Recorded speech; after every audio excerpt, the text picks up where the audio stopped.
The title of this program is Exclusive Authority of the Quran.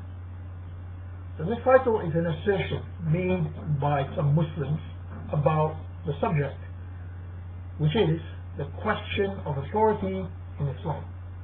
So we need to understand this subject very carefully before we examine the arguments and counter-arguments. By Islam, we are referring to the religion of Islam. And this religion, Muslims believe, is divine. So, obviously, the opinions and views held by this religion is of great importance. Muslims look to Islam to substantiate their theology, their code of conduct, their way of life, their politics, their economics, everything basically. So, the question of authority in Islam is a very vital question.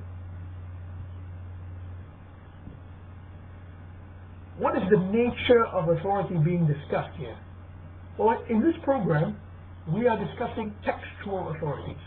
So we're not discussing which personalities, living personalities, or scholars should be the authorities in Islam. No, that's not it. We are discussing textual authorities. The process of interpretation of these sources are also important, yes, but today we are going to focus on what exactly are the sources which we need to interpret to begin with.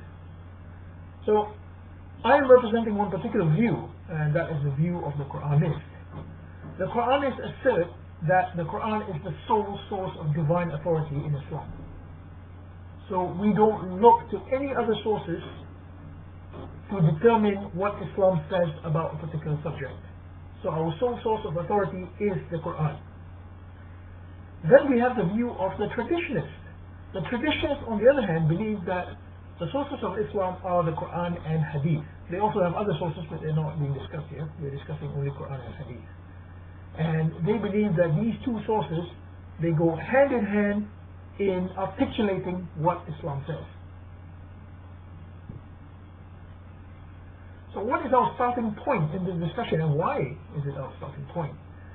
Well, in this program, our starting point is the Quran.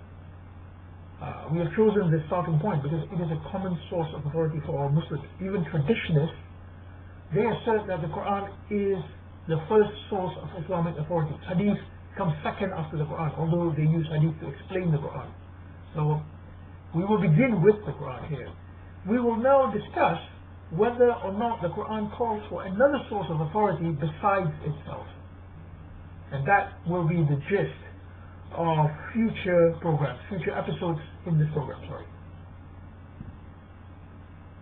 So, before we continue, we move on to episode 2, we will analyze the basic source of the dispute.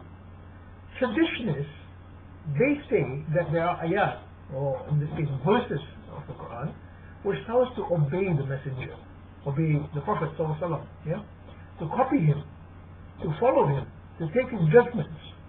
So, in order to do this, we need hadith to tell us what he said and did. Seems to be a fair point at this stage. What is the Quranist response? The Quranist says, yes, of course we must obey and copy the messenger. The Quran is so clear on that.